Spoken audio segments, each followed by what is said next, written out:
E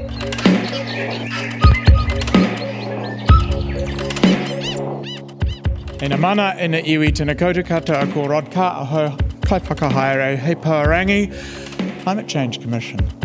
Pleasure to be here. I'm going to cover three things this morning very briefly. I'm going to reiterate what many of you may already know, which is the role of New Zealand's Climate Change Commission. Secondly, I will remind some of you and possibly inform some of you for the first time what the Commission has and maybe has not said about forests in some of the advice which we have given to date. And if time allows, we might explore in a little more detail some things that the Commission hasn't yet said and that can only really be attributed to me, but we'll see how we go. So starting off with the role of the Commission in 2019, 119 members of Parliament, all those present on the day, one noticeable absence, set up the Independent Climate Change Commission with the passing of the amendments to our Climate Change Response Act, which was originally passed in 2002. Anybody who claims they didn't know there was a climate emergency, a climate crisis, and that climate policy and action was inevitable has been in a different country or on a different planet. We've been at this since 2019 under the Act's provisions to provide independent, evidence-based advice to the government of the day on a range of matters specified in the legislation, informed by a bunch of criteria which are also outlined in the legislation. The Commission consists of 8 members, so it's not the Rod Carr show. Those 8 members cover a wide range of different backgrounds, experience, skills, qualifications and interests. And it is the board of the Commission that owns specific content in the advice which takes the form of specific recommendations. Recommendations supported by a body of technical evidence prepared by an incredibly professional staff that has been built up at the Commission. And that body of evidence has been informed by engagement across New Zealand, hundreds of meetings with thousands of people, both during engagement, formal consultation, and post the development and delivery of advice. There have been every opportunity for many New Zealanders to have their say and input into the advice which the Commission gives, and then the government of the day can choose to take that advice or not, explain why not, and usually has a further round of consultation and normal regulatory setting processes before any decisions are made. The first piece of advice that the Commission was tasked under legislation to do was to deliver advice to inform New Zealand's first emissions reduction plan and emissions budgets. And just a reminder, the emissions budgets, which are now locked in for the period to 2035, aligned pretty closely, with some rounding errors, to the advice that the Commission gave. Those emissions budgets provide estimates of what emissions New Zealand could make in the period till 2035 to be on track to achieve our statutory domestic target of net zero emissions from all gases other than biogenic methane by 2050 and every year thereafter. It's not just net zero by 2050, it is and every year thereafter. And of course, a substantial reduction in biogenic methane, both by 2030, a 10% reduction from 2017 levels by 2030, and a 24 to 47% reduction in biogenic methane from 2017 levels by 2050 and beyond. So we developed our advice. We got 15,000 submissions before we finalised that advice, and we presented it to the government in May 2021, and a year later the government locked in its emissions reduction plan, which will cover the period, get this, only until the end of 2025. An emissions reduction plan is for a 5-year period, and the Commission is beginning the pre-engagement work and the preparation of its draft advice, which will go out for consultation in respect of emissions reduction plan 2 in the second calendar quarter of next year. Seems like we barely finished the first one. The second emissions reduction plan is advice to help achieve the emissions budgets and keep us on track to achieve our targets and covers the period 2026 till 2030. At the same time, we are also required to provide advice on the readiness of the agricultural sector to face emissions pricing. It is worth recording that the first proposal to price agricultural emissions was to begin pricing in 2012. We kicked the can down the road, and in 2020 landed on our split gas target, removing, at least for domestic purposes, the arguments about the exchange rate of different gases and their warming effect. Those of you who are familiar with the arcane science of temperature rises and the causes of it will know the nomenclature of GWP star and GWP 100. For the purposes of setting an emissions price, we've agreed on a quantity target for biogenic methane that removes from us the necessity to constantly debate that matter. Of course, until you have to think about targets again. But our advice to the government in respect of preparedness was that it was unlikely that you could put 23,000 farms as points of obligation into the emissions trading scheme by the 1st of January 2025. Remembering there are only about 2,500 current participants in the emissions trading scheme. The scheme would not be ready, but more importantly, 23,000 new participants would not be ready to buy and sell units to meet their emissions obligations.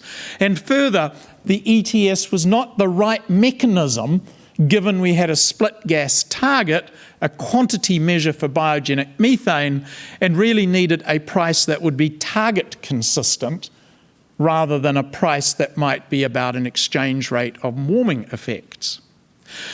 However, there was a backstop in the Act, which is, well, if all the farms can't be ready, maybe what we could do is just price agricultural emissions at the point of the processor. So at that point where the meat is coming into the meatworks, or the point where the milk is being processed at the milk factory.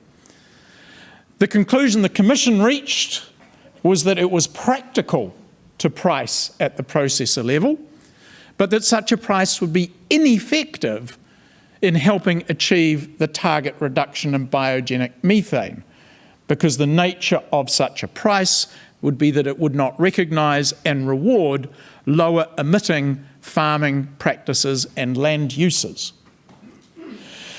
So we aligned with the He-Waka-Eke-Noa conclusion that farm-level emissions pricing was most likely to be effective in achieving or contributing to the achievement of the biogenic methane targets. I mean, that's a huge change given where the Act is currently in force and what would happen in the absence of a change. There were a lot of parts of the He-Waka-Eke-Noa proposal that didn't relate to the question of readiness and therefore on which the Commission did not express an opinion. We expressed no opinion about what the target consistent price for biogenic methane might be. We did not express opinion about how that price might be determined. And there were many other matters relevant to that question of pricing that was simply not a question of readiness. But the conclusion that we did reach was that there were some proposals in the He-Waka-Eke-Noa proposition that would make readiness by the 1st of January 2025 much less likely. One of them related to the vegetation question. The Commission's view was that we already have in New Zealand a system for putting a value on sequestration in vegetation. We call it the ETS, and we call the vegetation forestry. The Commission's advice was that to set up a parallel system that ensured the permanence, additionality, measurability and enforcement of a different class of vegetation alongside the ETS was likely to be expensive and complicated, and at the end of the day create inequities that some but not all participants in one type of system might have access to those credits, but others with similar stands of vegetation might not. The advice from the Commission was that work needed to be done to ensure that the scope of what was eligible for credits in the ETS from sequestration in vegetation was analysed in light of new measurement technologies and emerging science and understanding of sequestration. Very similar to the Minister's conclusion. There may be other ways, in addition to the carbon content of vegetation, that the contribution of vegetation to biodiversity should be recognised. The Commission did not have the mandate or, in fact, the time or technical skill to go into how such a, quote, ecosystem service payment might be derived and delivered, but we did caution against trying to do too much with the emissions trading scheme. So that was our second piece of advice around the readiness of the agricultural sector, and it overlapped a little, but not entirely, with another piece of advice that we had to give a month later, which was on the emissions trading scheme settings. And just a reminder of the role of the Commission in the emissions trading scheme. It is not our responsibility to advise government on the architecture of the emissions trading scheme, but rather to provide advice on the settings given the architecture. It is the Ministry of the Environment and Ministry of Primary Industries who essentially hold the source code for the architecture. The advice we give is about at what price should the government cease to offer new units to the market, the floor, and at what price should the government be prepared to create additional units at auction in order to stabilise a market. That is the trigger price for the release of units from the cost containment reserve. The Commission, in giving its advice on the auction units, needed to review the likelihood of drawdown from the bank, a large number of units held for various reasons by a wide range of participants, how much our emission allocations for the free allocation of units to emissions-intensive trade-exposed businesses should be, and what emissions would occur that needed to be offset by the purchase of units by emitters, and then provide advice to the government on the quantity of units to be auctioned. It's not the role of the government or the Commission to set the price of an NZU in the emissions trading scheme. The whole purpose of that is to create a market which can discover the appropriate price. So we did give advice both in Anaya Tonu Nei in May 2021 and in the updating of the settings advice in the emissions trading scheme that in our view there do need to be changes in the architecture of the emissions trading scheme about what gets credited. And there are a number of reasons why we think there is a problem there. We think that the current calibration may be under-rewarding gross emissions reduction and over-rewarding what may turn out to be less than permanent additional sequestration. That our current ETS calibrates 1 tonne of emissions for certain with a much less certain tonne of sequestration in the biosphere. That false equivalency may be tipping the hand in favour of polluting and planting trees, which is not in the long-term national interest of getting to, but more importantly, staying at net zero at 2050 and every year thereafter. Some have asked why the Commission is so obsessed, interested, or even focused at all on gross emissions when our statutory targets are all, for domestic purposes, net emissions. And the answer to that is because of the requirement to hit net zero in 2050 and stay there. And the and stay there cannot be sustained if in every year to maintain net zero, you need to be planting hundreds of thousands of hectares of fast-growing Pinus radiata. That is not the definition of hitting and meeting a target. So there's much work to be done, and it's good to hear that it is being done around the emissions trading scheme. It is a good way of putting a price on emissions. But we need to be careful how we use it. We need to make sure that we don't hitch too many wagons to it, and in the process, disenable it from playing the part it can. The Commission's advice is that forestry has a significant contribution to make, both to our bioeconomy and the production of wood products, both for the building industry, biomass, and potentially complex chemical products. That plantation and rotation forestry will play a major part in New Zealand's economy and society. But we also said in Anaia Tonu Nei that while an additional 380,000 hectares of Pinus radiata by 2035 could, not would, but could play a part in achieving one scenario of a pathway to net zero, on that pathway we also expected 300,000 hectares of increased density as well as extension of footprint of native forests. You will be aware that at the moment we're underachieving on that count while overachieving on the other count. The challenge is how to best use the ETS to play a part in what will be a much more complicated solution than a price on carbon sequestration alone can achieve. The Climate Change Commission's work plan for the year ahead not only includes consultation on the second emissions reduction plan, which will include advice to government on the architecture of the ETS, but will also be in the next round of advice on ETS settings.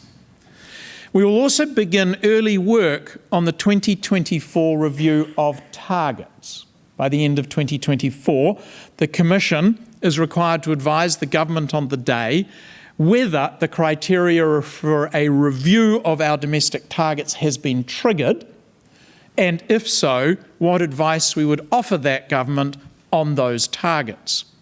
So those who are concerned about targets, those who are concerned the biogenic methane target may be too high or too low, concerned about the split gas nature of the way we have set targets, or concerned about our net zero by 2050, too late, too soon, not soon enough, will have the opportunity to first read the legislation to see if the criteria for a review of targets have been triggered, and if so, to give their opinion on how those targets might be reviewed. The target review in 2024 will also require advice to be given by the Commission on whether, and if so, how, long-haul aviation and maritime emissions should be included in our domestic targets, budgets and plans. So there is much work to be done, but I would remind you once again that the Independent Climate Change Commission is a creature of statute, a creation of our Parliament, and it only exists because of the will of Parliament, and that is something we need to be grateful for today, but not take for granted tomorrow. There are significant challenges ahead.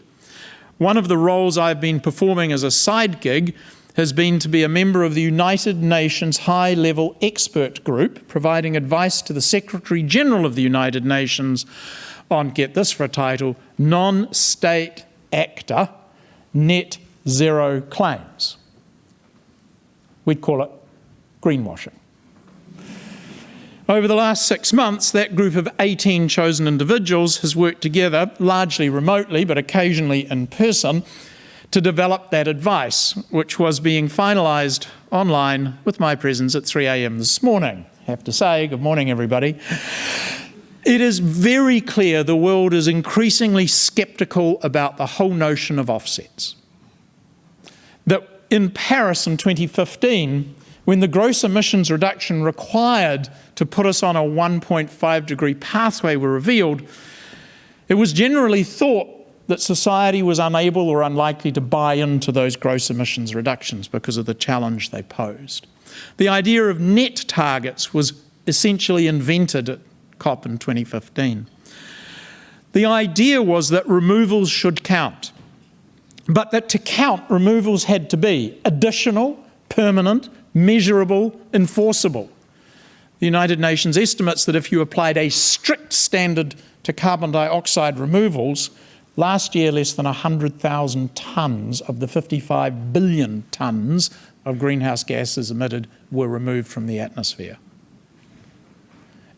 In other words, removals into the biosphere arguably do not meet the conditionality of permanent, measurable, but most importantly, enforceable. The carbon credits issued by those who threaten to burn down forests if they don't get credits, or threaten to burn oil, lack credibility. And claims by fossil fuel companies that you can buy net zero diesel are, quite frankly, ridiculous. So, the Secretary-General will receive the report on what is happening and what this particular group would advise could be done. Of course, the UN cannot bind sovereign states. It can give guidance and advice to sovereign states about the nature of the problem and opportunities for it to be addressed. But we need to be aware of the scepticism that is mounting and the challenge that lies in front of us. Global emissions must peak in 2025, and gross emissions must fall by 50% by 2030 if we are to be on track to only see average planetary temperatures rise by 1.5 degrees this century. Interesting data point, then I'll stop. It is already the case that average temperatures over land have risen by 1.85 degrees from pre-industrial levels, and over the oceans by 0.85 of 1 degree Celsius from pre-industrial levels. So it's not only the absolute temperature over land, it's the interaction between the land and ocean temperatures that causes much of the wind and the energy in the atmosphere. The times ahead are going to need us to focus on adaptation. And maladaptation is a significant risk if you have convinced yourselves that your carbon emissions today have been permanently offset in the biosphere by forests that are increasingly exposed to climate risk through disease, fire, and storm. And the most risky of all must surely be the same age monospecies clones we call Pinus radiata. Kia ora, everybody.